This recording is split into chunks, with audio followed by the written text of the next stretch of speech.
Hello and welcome back to my channel, or if you are new here, hello, my name is Ness and I like to talk about books. I wanted to do something to honour the upcoming announcement of the re-recording of my favourite Taylor Swift album, Reputation. I am so clowning with everyone because I am fully on board with the idea that Reputation is going to be announced either this Friday or this Sunday. I am fully into Swiftology TikTok. It's absolutely coming this weekend. It just has to. And what better than to merge my love for Taylor Swift Reputation and my love of books and give you some book recommendations for those that also love the Reputation album. If you are already a book lover and a book reader and you're up to date with a lot of the current trends in reading, then you're probably not going to find any recommendations from this video, to be honest. I'm mainly trying to target those that are new to reading, very big Taylor Swift fans that want to come over to the dark side and also join in with everybody's love of buying and reading books. So if you are a reader and you don't find anything from this video, please share this with your non-reader friends to see if we can get them over into the Taylor Swift book club. It doesn't exist, but I might make one. Characters in these books are out for their vengeance. They are going to be taking back their name and their reputation. They are bad girls doing bad things and they feel so good. When I think of Reputation, I think of fantasy. So all of the books in this are going to be fantasy based. They're mostly books with bad girl characters doing everything that they can for their one true love and their endgame pairing. So without further ado, let's get into the recommendations. Starting off with a girl who is doing the absolute most to get vengeance for her friend is Shazi from The Wrath and the Dawn, and I completely recommend this to anyone who is just starting out with reading. This is the first book in a duology and it is also a fairy tale retelling.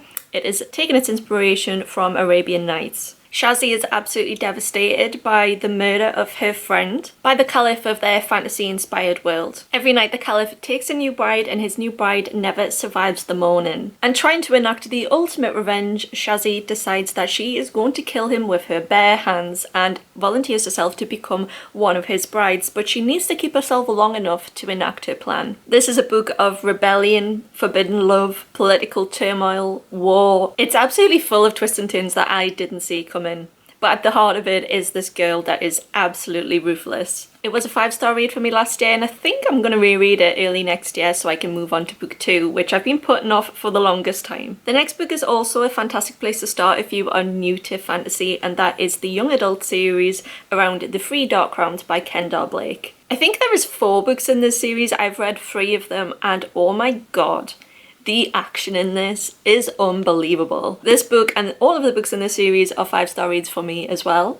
The main characters in this book are 3 sisters, Arsenal, Catherine and Mirabella, and they are triplet princesses who have been raised by competing families who have their own special natural abilities. For example, Catherine is raised by the Poisoner family and she is immune to poisons, but she is incredibly talented with the use of poisons. Mirabella has the power of the elements and is raised by an elemental family, and Arsenal is raised by the naturalist families who have the ability to manipulate natural elements. Starting on their 16th birthdays, these 3 sisters must fight to the death and only one of them will become the next queen. What I loved in this book is the difference between the 3 sisters, and my favourite character is actually the anti-hero. It's Catherine, the poisoner. She is absolutely vicious and vengeful and I just like her so much. She, as a character, is definitely a standout for me when I think of Reputation and coming back from some of the worst things that's happened to you and enacting that revenge on everyone around you and rising to the top. If your favourite songs are Look What You Made Me Do and I Did Something Bad, this is the staple and the one book recommendation I would take away from this video. It's a quick read and I just want everyone to try it. Shifting gears from young adult and moving into more adult books, I'm going to start with another 5-star read for me, one of my favourite books of all time, A Dowry of Blood by S.T. Gibson, and I believe this is being recently republished. I have in my hands a self-published edition, so unfortunately you probably can't find this new anymore, this beautiful cover, but I think it's probably one of the most stunning covers that I own. It was picked up by Orbit and reprinted for mass sale, and you probably have this on your shelves if you have the Fairy Little Adult subscription, and if you have not read this book yet, you absolutely must. My absolute favourite thing about Taylor Swift is her actual songwriting ability over everything else. I think as a songwriter she is one of the most talented of our generation, musician, if not the most talented. Fight me on this in the comments. And what I loved the most about this book was the way that this book is written. It is like poetry. It flows like poetry to me. This book is written as a letter by Constanta, who is the first bride of Dracula, and she is writing this letter to Dracula. And she is writing about her experiences with him after she is turned into a vampire. And this book spans their life together of hundreds of years and him taking on another bride, and what happens ultimately to the end is this massive crescendo of heartbreak, drama, and taking back your own life from being at the very, very bottom. I want to give all the trigger warnings in the world though for domestic violence in this book, because at the heart of this book, this is what it's about, and everything else is a metaphor around it. Don't blame me for what you made me do, indeed, with this one. I listened to the Reputation album to get a feel for books on my shelves, and when I was listening to Getaway Car, the only book that I could really put against that was Six of Crows, and this is such a popular book. If you have not heard of it, if you don't already have a copy and you live in the UK, the works do sell this for £3, which is an absolute bargain for the amount of fun and entertainment you will get from this book. £3 for this amount of adventure fun? Unbelievable. 6 outcasts band together to go on the heist of their lifetimes in this fantasy novel. This is a duology which is part of the Shadow and Bone universe, but you don't need to read the Shadow and Bone trilogy before you read this one. And if you are a new reader, I would recommend that you could just go straight into this. The main characters in this novel need to put all of their feelings, all of their hardships aside and set out to try and achieve riches beyond their wildest dreams when they need to try and break into a military fortress which has never been breached before to try and release a hostage that holds key knowledge about unlocking magic in this universe. This is a book filled with vengeance, revenge, love, found family and bravery, and if any of those things look like they're ticking your boxes, just try this book, because this is one of the best heist books that I have ever read, and this book lives up to its hype for me. And a lot of people might disagree with me on this, but I think this book is also incredibly well written and would make the best Christmas gift for any Reputation fans who absolutely are brand new to reading. Love makes her crazy indeed. The next book recommendation is for The Bridge Kingdom, which sees main character Lara,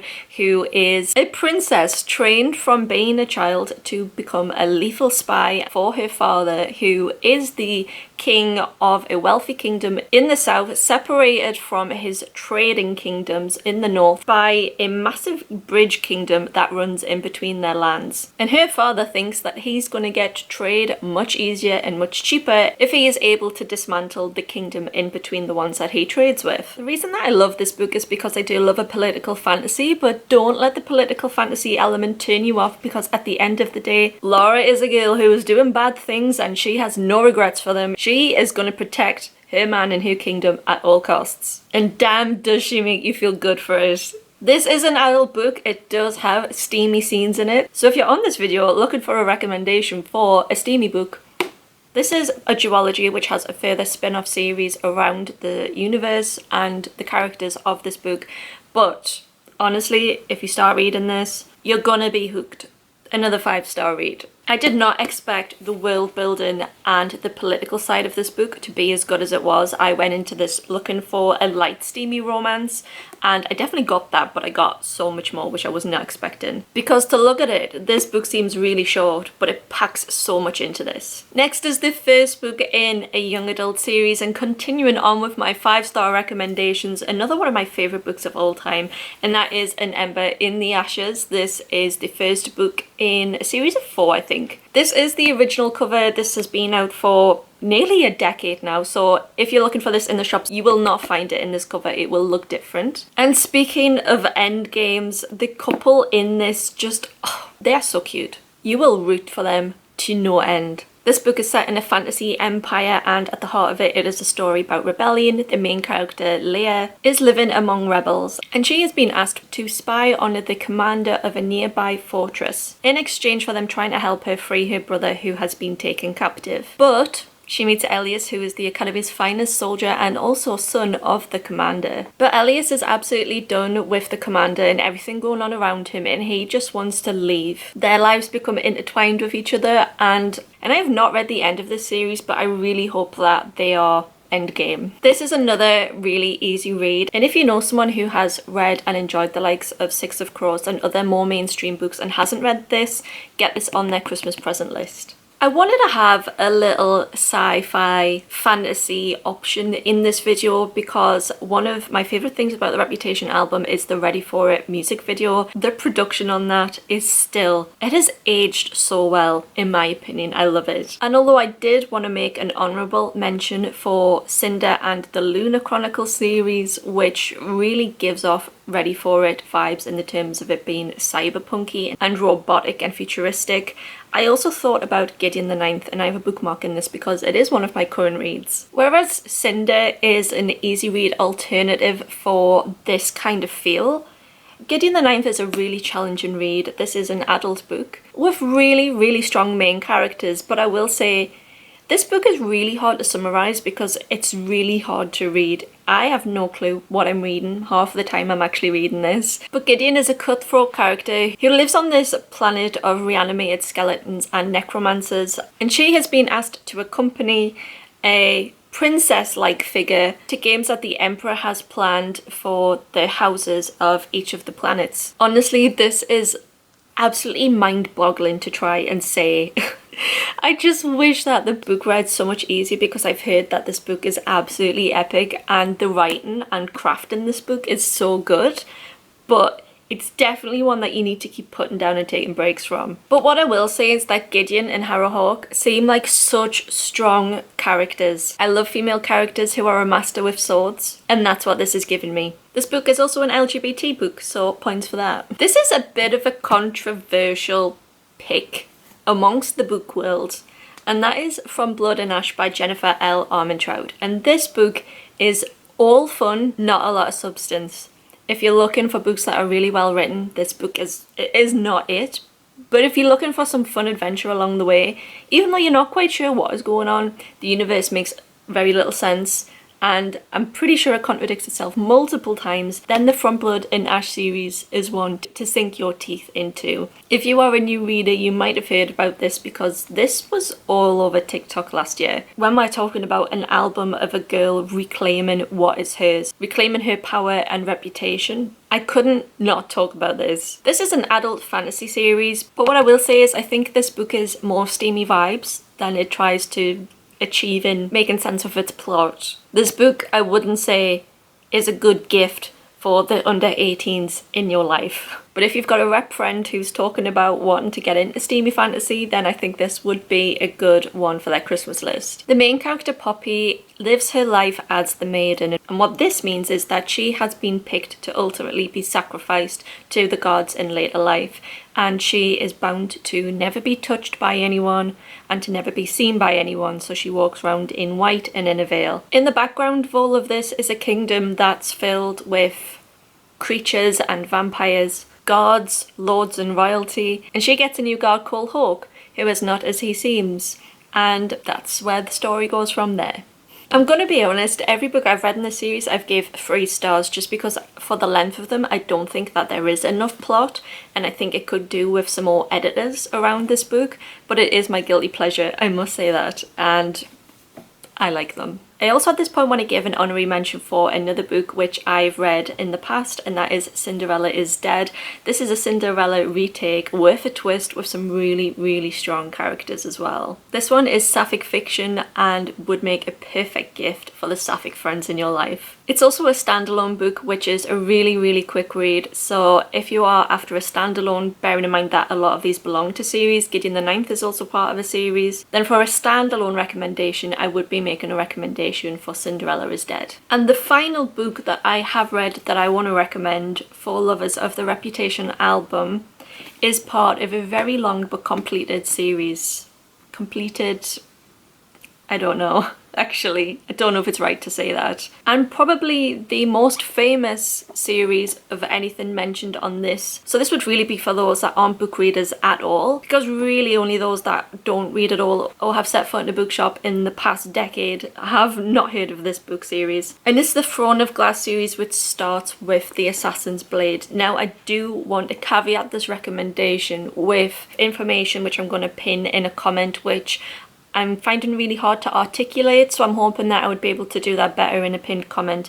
And it is relating to the ongoing genocide of the people of Gaza. So that might be something that you want to take into account if you were going to purchase these books brand new. But I will say these books have been out for such a long time now, and they have been so mass published that if I went to go charity shop shopping, I know I would find one of these books in a charity shop. But what I will say is, when I was listening to the Reputation album and I was looking at what I had and I was gathering my books together, I didn't think that any character came as close to what I felt Taylor put into that album as what I got from Selena from the Throne of Glass series. This is a high fantasy world with the fae, with witches, with wyverns, with dark forbidden magic. And although I would recommend starting with Throne of Glass, not the Assassin's Blade, this is the prequel, so this story ultimately does start here. But I think a better way to read the series would be to read this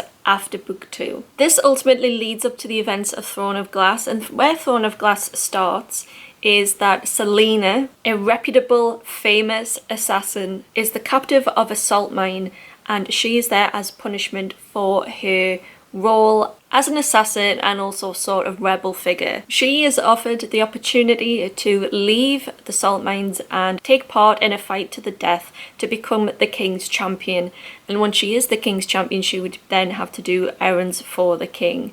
Selena hates the king. In terms of young adult assassin fantasy though, this is the best that I've read, and I'm always trying to find things that I like more than the Throne of Glass series for assassin fantasy. So if you are a reader and you can make some recommendations for assassin fantasies, please leave them for me in the comments because I would absolutely love to read them. This series is a lot of people's first step into fantasy, and for that I do thank it because I think this has been really pivotal for getting people into reading. But I can totally see why, because this is a well fleshed out world.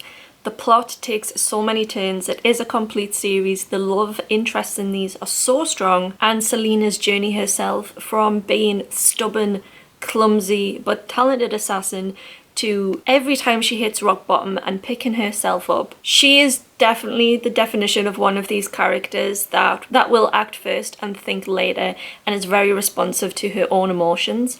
And she doesn't care about anything. She puts everything on the line if she feels threatened or if she feels that someone in her life is in danger. Like from Blood and Ash, I could not make a video for recommendations around the Reputation album and not include Selena Sardothian from the Throne of Glass series. She is the epitome of that album, and it really kills me because I've been trying to find things that can replace this and I can't.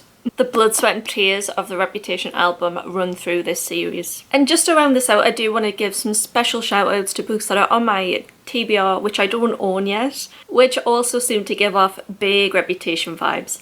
And that is The Shadows Between Us by Trisha Levenseller. This is about a girl called Alessandra who is tired of being overlooked, and she has a plan to gain power, woo the Shadow King, marry him, kill him and take his kingdom for herself. Fortune Favours the Cruel by Kel Carpenter. This is about a character called Quinn, and she's freed from the chains of slavery and wants nothing more than to get vengeance against those who sold her. This is a dark paranormal magic fantasy romance. And last but certainly not least is A Promise of Fire by Amanda Bouchette. This has a really high rating on Goodreads, and in this the main character is called Kat, and she isn't all that she pretends to be. She's disguised as a soothsayer in a travelling circus, avoiding the destiny the gods and her dangerous family have for her. She wants nothing to do with her magical abilities, but she comes across an ambitious warlord who thinks that he can use her magic for his own good. But that's it. Let me know if you are a new reader. If you are a new reader and you want to follow on with someone who loves to read, then I would love for you to subscribe to my channel. If you want to see me do another album, I am all for that as well, and let me know what your favourite album is in the comments. Bye guys.